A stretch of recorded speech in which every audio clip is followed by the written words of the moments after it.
Jadi Kang Mas Nurkandam belum tiba di sini? Tanya Siti Fatmasari. Belum nih Mas, Kata Koh Akwo. Sekarang di mana dia? Tanya Siti Fatmasari. hanya mana saya tahu. Kalaupun saya tahu, saya belum tentu boleh memberitahu. Kata Xiao Chen Kuo. Jadi Koh Akwo curiga pada saya? Kata Siti Fatmasari. Bukan begitu nih Mas. Aduh, bagaimana ya? Ini memang salahmu Aji. Hanya mengapa malah kau bawa nih Mas Siti Fatmasari ke sini, Dasar bodoh kamu Aji. Kata Xiao Chen Kuo. Maaf. Kata Cao Wenji yang kena tegur lalu garuk-garuk kepala. Apa karena saya putri Patih Danurejo, jadi saya tidak boleh ada di sini? Kata Siti Fatmasari. Aduh, mengapa harus mengungkit hal semacam itu nih Mas? Kata Koh Akwo. Ya, siapa tahu Koh Akwo perlu penegasan bahwa kedatangan saya ini tidak ada hubungannya dengan kedudukan ayah saya sebagai patih yang dimusuhi Paman Diponegoro. Kata Siti Fatmasari. Betul Akwo? Bukankah sejak kecil nih Mas Fatma malah lebih dekat dengan Kanjeng Pangeran Diponegoro daripada dengan ayahnya sendiri? Dia juga sering pergi mengaji ke Tegalrejo dan disayang oleh sang pangeran seperti putrinya sendiri. Kita semua tahu Patih Danurejo dan Kanjeng Pangeran Diponegoro itu dulunya teman mengaji sejak muda. Kata Cao Wenji. Kamu malah banyak bicara Aji. Hanya kamu mau bikin dalih apa lagi untuk membenarkan tindakanmu ini? Ini bahaya buat Kanjeng Sultan Abdul Hamid. Bahaya juga buat Nimas Fatma. Kamu membahayakan banyak orang. Hanya. Kata Xiao Chen Kuo. Aku? Tanya Cao Wenji. Hanya ya kamu itu. Kata Xiao Chen Kuo. Kau kan tahu sendiri, ini soal cinta aku bisa apa? Kata Cao Wenji sambil tangannya membentuk ungkapan sikap pasrah. Kata-kata ini membuat Fatmasari sedikit tersipu. Di belakang gadis berkerudung putih itu terbonceng dengan kikuk di atas kuda betina mereka seorang perempuan tua agak gendut berkebaya hitam terkikik lalu menepuk-nepuk pundak tuan putrinya. Pipinya yang gembil tapi mulai kendor bergetar ketika dia menahan tawa. Mbok Sainem. Fatmasari menegur emban pengasuhnya itu dengan sikutan kesal. Nah, benar kan? Tegas Aji. Iya, tapi mengapa malah kemari? Kata Koh Akwo. Kupikir karena mencari Adinda Nurkandam sangat sukar. Lebih baik ku ajak Nimas Fatma ke sini bergabung dengan pamandanya. Ini karena aku menduga bahwa dalam waktu dekat Nurkandam juga akan menemui beliau. Kata Cao Wenji. Dari mana kamu tahu? Xiao Chen Kuo memandang rekannya dengan curiga yang ditatap salah tingkah. Kami diberitahu oleh suami istri pandai besi dan penjual cenil yang beberapa waktu lalu merawat Kang Mas Nur Kandam di Mangiran. Sahut Fatmasari agak sengit. Kata mereka, Kang Mas Nur Kandam mau pamit ke Bagelen Barat menyusul Pamanda di Ponegoro. Kata Fatmasari. Sebentar nih mas, Kata Akwo. saya mau bicara berdua dengan Aji. Lalu dia pun menarik laki-laki sipit berwajah bersih itu ke samping gubuk yang tampaknya belum lama didirikan. Gubuk itu sederhana saja. Tiang-tiang utamanya adalah 4 pohon sono keling hidup yang ketepatan titik tumbuhnya di tanah berbentuk jajaran ginjang.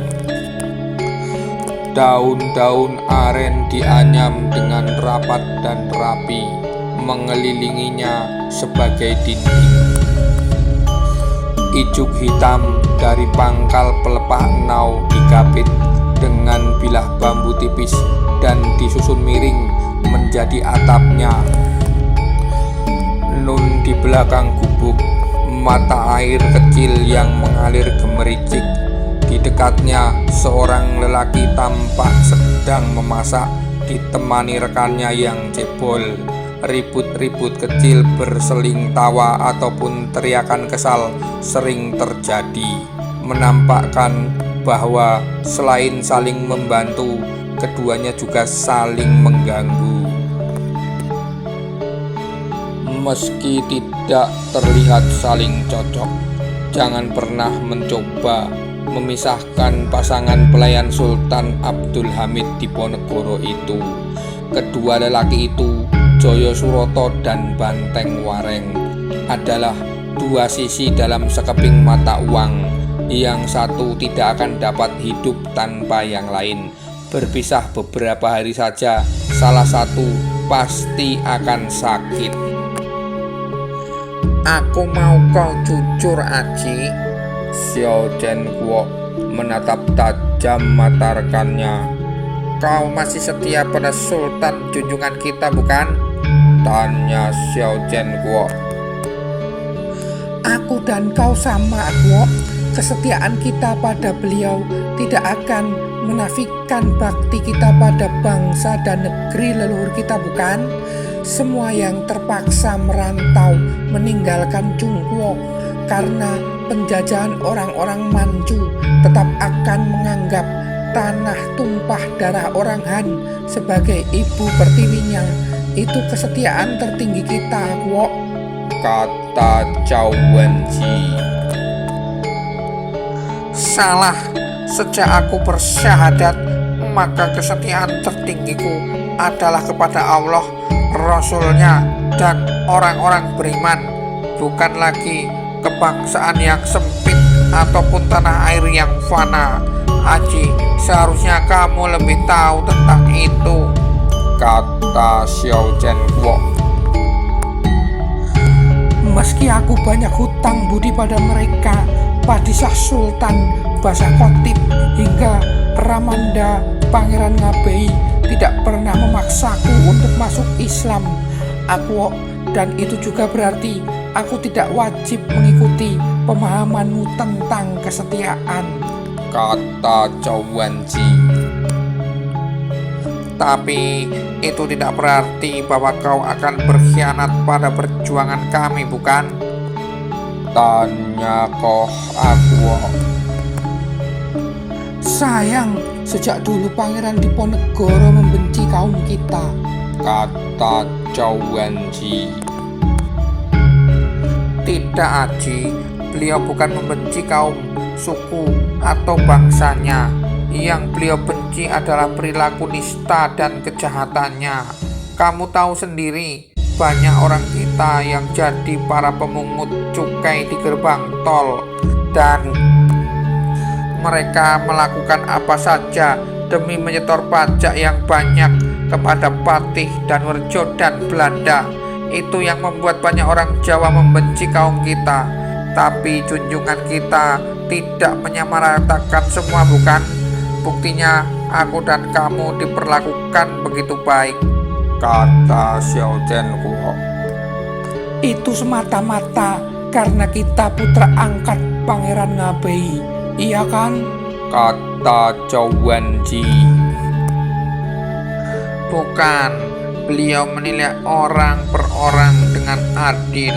Meski beliau pernah mengeluhkan bagaimana kakeknya Sultan Sepuh Hamengkubuwono II telah dikhianati oleh Tuan Tan Jinsing, kapiten Cina yang begitu disayang Sultan dan diangkat menjadi tumenggung Sejadiningrat. Itu justru membantu Raffles ketika menyerbu keraton 18 tahun yang lalu. Maka jangan sampai kau menambah daftar pengkhianat dari kalangan bangsa kita, kata Xiao Zhen Guo. Kau lama mengenalku, Guo. Kau pikir aku akan berbuat serendah itu? Kata Zhou Wenji. Aku hanya ingin menenteramkan hatiku dan mendengar langsung dari mulutmu, kata Xiao Zhen Guo. Dengar ini. Zhou Wenji mengacungkan jari telunjuknya dan berbicara dengan mata menyala.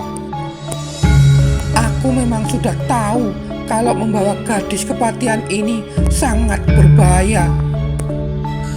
Bahkan aku sudah mendapat kabar bahwa Nimas Fatmasari akan dijadikan jejak ikutan untuk melacak keberadaan semua panglima pasukan kita yang tersisa. Jika kabar yang kuterima tidak keliru, Kolonel Chocius dan Tumenggung Wironegoro telah membentuk pasukan khusus yang dipimpin oleh Kapten Preher dan Kapten Jos untuk memburu terutama Adinda Nurkandam dan Basah Khotib. Yang lainnya seperti Sarif Hasan Munadi, juga Basah Mertonegoro dan Gondokusumo juga masuk dalam daftar. Jos dan Preher, sahut Akwo dengan gigi gemertak dan mata menyala. Dua orang yang juga telah membunuh Ayahanda Ngabei dan kedua putra kesayangannya, kata Xiao Zhen Guo. Maka aku justru mencoba membingungkan mereka, kata Zhou Wenji. Apa maksudmu, Haji? Bukankah dengan membawa Nimas Fatmasari ke sini berarti kau telah menunjukkan jalan menuju junjungan kita, Sultan Abdul Hamid Diponegoro?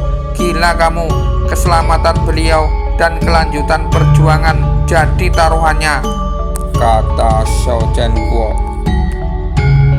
Tidak ada perintah khusus dari Jenderal de Kock bahwa beliau justru tidak boleh disentuh. Dalam soal Sultan Diponegoro yang dipercaya Jenderal de Kock adalah Kolonel Clearen, bukan Chocius. Baik Aji maupun Xiao Zhen Guo mencoba untuk meninggikan kata-kata mereka, tetapi mereka menekan dan menahannya agar tidak terdengar orang lain. Jadi apa maksudmu membawa Nimas Fatmasari ke sini, Hayah? Kata Koh Akwo. Kau masih tidak mengerti juga. Justru aku hendak melindungi saudara-saudara angkat kita, Adinda Nurkandam dan Basah Khotib. Dengan wajah kesal, Zhou Wenji mendekatkan mulutnya ke telinga Akwo.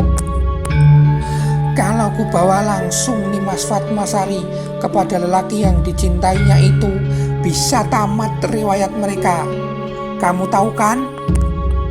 Preher adalah perwira menengah pasukan Belanda yang paling hebat. Jos adalah komandan Hulpetruppen yang paling kejam. Dan kini mereka memimpin lebih dari 200 kavaleri pilihan. Sejitu apapun panah Nurkandam, setepat apapun bidikan pistol Basah Kotip, dan sesetia apapun teman-temannya itu, Orhan, Murad, maupun Prasojo dan Legowo. Hau. Aku mengangguk-angguk. Tapi rencanamu ini hanya akan bertahan sementara, bukan? Cepat atau lambat mereka akan menemukan Nurkandam dan Basah Kotip.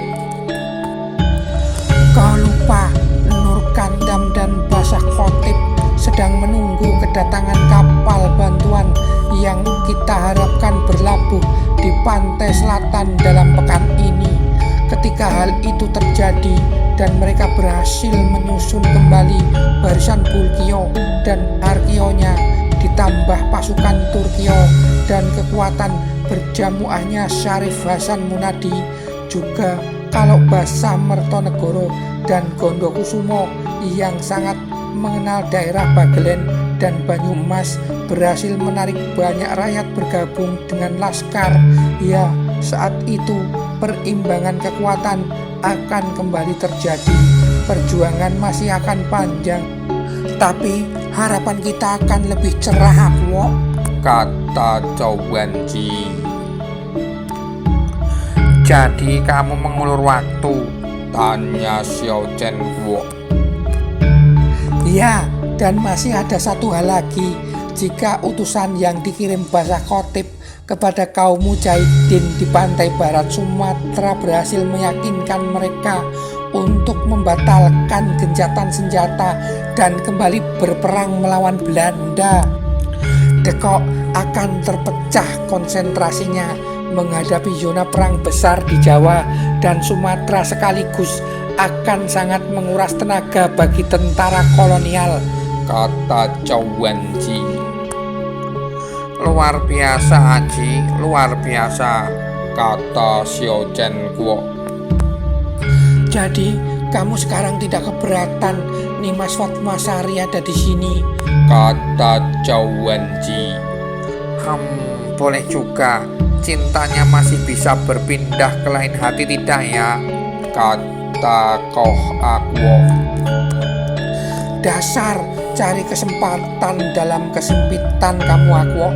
Ingat istrimu yang kau titipkan di Patiha, kata Chow Wan-ji.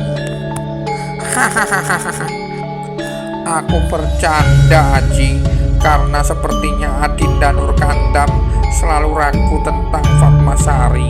Kasihan kalau cinta gadis sebaik dia bertepuk sebelah tangan. Harus ada yang siap menjadi pelipur larannya nanti, kata Koh Akwo. Iya, kasihan dia. Takdir keliru menempatkannya. Dia lahir dari seorang ayah yang salah. Seperti aku, masih tidak bisa meninggalkan tugas sebagai kepala tepas perbendaharaan Kepatihan, padahal hatiku bersama kalian, kata Chow Wan-ji. Takdir tidak pernah salah, Aji. Hayah, semua pasti ada hikmahnya. Seperti halnya karena kamulah kami selalu bisa mendapat kabar tentang perkembangan situasi di keraton. Pastilah Tuhan punya rencana tentang Nimas Fatmasari, kata Xiao Chen Guo. Kamu ketularan Basah Kotip, Akwo, kata Chow Wan-ji. Maktub. Mereka mengucapkannya hampir bersamaan dan menertawakannya pun bebarengan. Cekcok berujung canda itu terhenti ketika Banteng Wareng dengan langkahnya yang selalu tergopoh-gopoh datang membawa sebuah panci berisi rebusan beberapa bahan obat. Ini temu ireng, beratawali, sama daun pepayanya sudah selesai saya rebus, Den Mas Akwo. Terus bagaimana? Tanya Banteng Wareng. Sudah tinggal separuh kan airnya, Kang, dibandingkan sebelum direbus? Tanya Koh Akwo. Yakinlah Den Mas, sudah tinggal setengahnya kielah, Kata Banteng Waring. Bagus, ada sebotol madu murni di kantong yang kugantung di dekat pembaringan junjungan kita. Kamu ambil 1 sendok, lalu campur dengan air rebusan ini. Tunggu agak dingin, baru kamu minumkan kepada beliau. Ya Kang, usahakan beliau sudah makan walaupun sedikit. Nanti malam buat rebusan baru, terus minumkan lagi dengan cara yang sama, Kata Koh Akwo. Siap, laksanakan, Kata Banteng Waring. Den Mas Akwo dan Den Mas Aji, itu Mbok Den Ajeng Fatma diminta tidak usah bantuin saya masak, malah rikup Ji. Saya sudah melarang tapi tetap ngeyel. Berat-berat, ujar Joyo Suroto yang tiba-tiba sudah muncul di tengah-tengah mereka. Tangan kanannya menepuk-nepuk kening berulang kali sambil sesekali menengok ke belakang ke arah Siti Fatmasari yang sedang mengaduk dan menambahkan apa ke dalam masakannya. Sesekali paras cantiknya terkena asap. Kedua pelupuknya yang dihiasi bulu-bulu lentik serasa lengket karena matanya berair. Beberapa kali dia membuang muka ke arah lain, sementara tangannya bergantian antara menyorongkan kayu bakar dan mengusap peluh di dahi. Mbok Sainem yang diperintahkan untuk duduk menunggu saja oleh Fatma menyibukkan diri dengan mengupas bawang dan memilah berbagai rimpang bumbu, memotong dan membuang bagian yang busuk. Lah kan malah enak toh Kang, dibantu gadis cantik dan salihah begitu, kata Koh Akwo. Lah saya takut selera rasanya ndak sama Ji. Lah wong Gusti Sultan itu kan cocoknya hanya masakan saya, kata Joyo Suroto. Wah, sok penting kamu Kang, Celetuk Banteng Waring sambil ngeloyor pergi membawa rebusan jamunya. Daripada kamu di Jian sok tidak penting, susah diajak kerjasama, kata Joyo Suroto. Aduh, kalian berdua ini tidak bisa ya barang sehari penuh tanpa bertengkar, sahut Cawan Ji. Sudah kawan bayi, bawaan orok. Kami ini memang tidak bisa cocok dan selalu cekcok, jawab Joyo Suroto. Haya, Potong Akwo. tidak cocok, kok bisa berpuluh-puluh tahun berdampingan mendampingi Kanjeng Sultan Diponegoro, kata Xiao Chen Kuo. Oh, kalau itu takdir, jawab Joyo Suroto. Ada-ada saja kamu Kang, sahut Banteng Waring.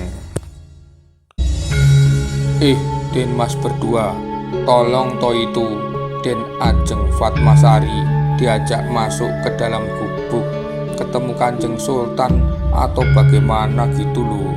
Rusak nanti masakan saya, bukan hanya karena beliau ngerusui, tapi sayanya juga jadi susah konsentrasi Ji. Dekat-dekat perawan cantik begitu, mana tahan, kata Joyo Suroto. Baik Akwo maupun Aji tertawa lebar mendengar pengakuan jujur Joyo Suroto. kamu itu cocoknya tergoda bukan sama Nimas Fatmasari Kang, itu loh sama Mbok Sainem, embannya yang setia, kata Koh Akwo. Oh, dimintai tolong malah menghaini, kata Joyo Suroto. Iya sudah, sini biar ku ajak gadis itu sungkem pada pamandannya, beliau pasti senang bertemu Fatmasari, kata Koh Akwo. aku di sini saja, Akuo, kata Chow Wan-ji. Hanya kamu masih ada ganjalan juga ketemu Kanjeng Sultan Diponegoro, kata Xiao Chen Guo. Yang ditanya tidak menjawab. Pandangannya menerawang dengan kepala mendongak, kemudian Aji terpejam. Hanya baiklah, aku masuk dulu Tuan Bendahara Kepatihan, kata Xiao Chen Guo.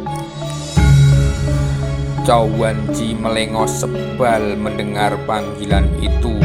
Tetapi ketika Akuo berbalik, ekor mata Aji mengikuti langkah-langkah si pemuda bermarga Xiao yang berjalan gagah menghampiri Fatmasari.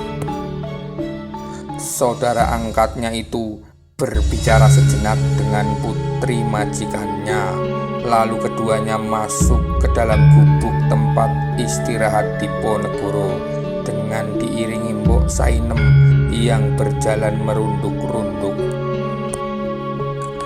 Perlahan Aji berjalan mendekat pada Banteng Wareng yang masih sibuk dengan racikan bahan-bahan jamu untuk junjungannya, serta Joyo Suroto yang berulang kali mencicipi sayur bersantan bikinannya. Agaknya sedari tadi dia belum menemukan kesempurnaan rasa yang dia harapkan di tengah keterbatasan bumbu yang dapat diperolehnya di hutan itu. Kang Wareng, Kang Roto, sibuk sekali kalian. Bagaimana kabar kalian selama ini, tanya Chow Wan-ji. Lah bagaimana tidak sibuk? Ini masakan saya kayaknya kacau, Jeten. Nggak tahu dimasukin apa sama Den Ajeng Fatmasari. Alah tobiat, mana bau minyak wanginya masih mulek-mulek di sini, bikin mumet dan kebayang yang tidak-tidak. Aduh, kata Joyo Suroto. Wah, dapat alasan sampean ya Kang. Enak temen kiye rikane, Rika sing ora tayang masak kok sing disalahkan Den Ajeng Fatma. Ya aja kaya kue yang bukan Kang, kata Banteng Wareng. Sauni-unimu di sauni-unimu, kata Joyo Suroto. Lah kepriwe konjur nesuri Kakang, emosi marah nih ye, kata Banteng Wareng. Nek ora eling sedulur, wus tak blesek nak geni raimu di. Ini lagi bingung, tidak ada ketumbar, tidak ada kemiri, tidak ada tempe bosok, malah kamu yang bosok di, kata Joyo Suroto. Hei sudah Kang, kalau pisah sebentar saja pada meriang kesepian, kalau ketemu kok belas gak bisa akur, kata Chow Wan-ji. Lah ini si Wareng gak bisa jaga mulut, jeplak seenaknya Ji.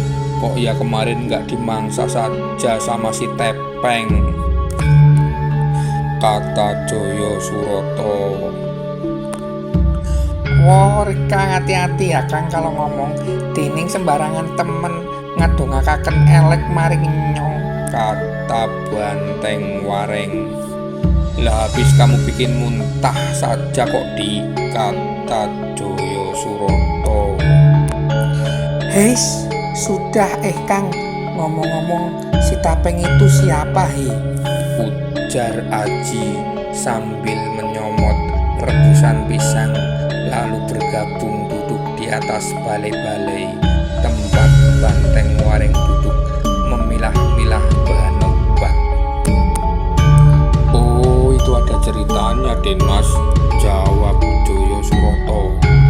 Suatu malam menjelang Isya di hutan Wonolarban, ketika kami kehabisan bekal dan tidak ada apapun lagi yang bisa dimakan, terdengar suara menggeram-geram menyeramkan.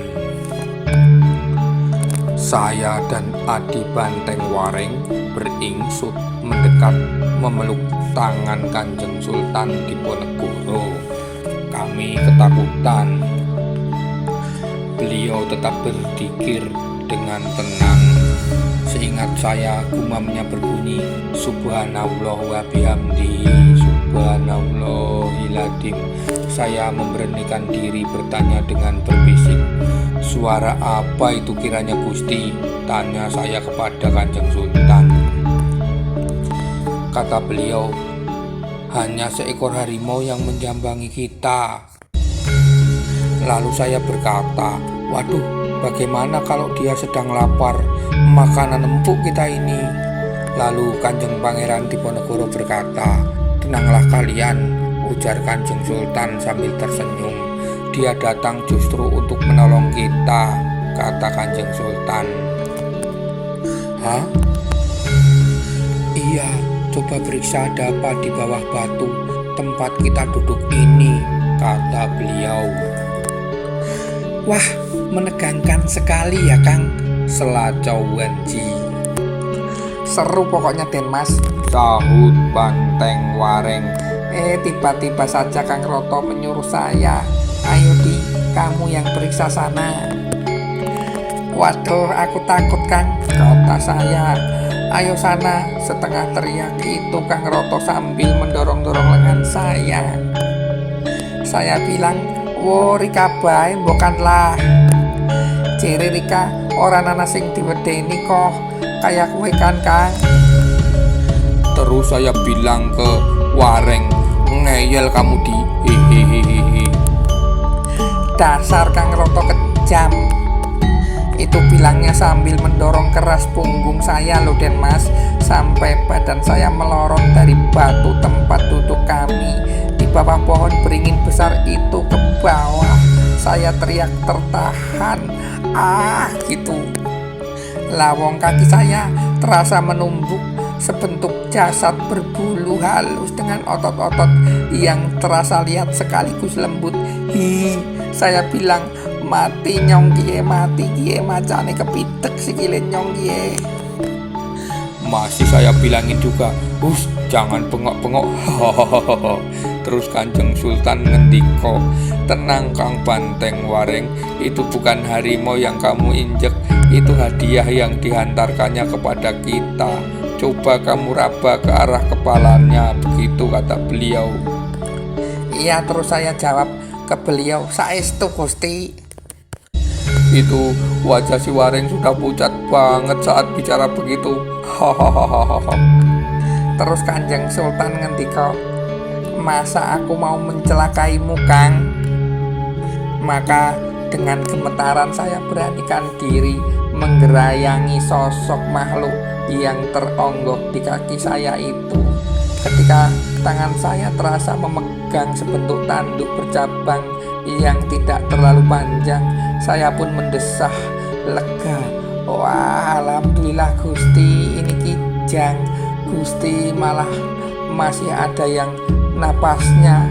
Lah mosok ya macan tadi kesini mengantar kijang ini untuk kita ya, kok bisa begitu? Pas temen kia ya, wong awake dewek pada kencot tur langkah panganan sakang dina wingi, lah kok diwehi kijang." "Lah iya, terus si Tepeng itu nama harimau yang mengantar kijang itu?" tanya Cowenji. "Iya betul Den Mas, Kanjeng Sultan ini memang wali Allah. Kalau menurut saya, kekasihnya Gusti Allah, betul beliau itu. Sampai hewan buas pun diutus untuk mengantar makanan kepada beliau di tengah hutan yang lebat dan angker seperti Wonolarban ini." Cowenji mengangguk-angguk bersama kunyahan terakhir pisang rebusnya. Banteng Waring dan Joyo Suroto tak dapat menebak apa yang ada di dalam pikiran lelaki berkulit kuning di hadapan mereka.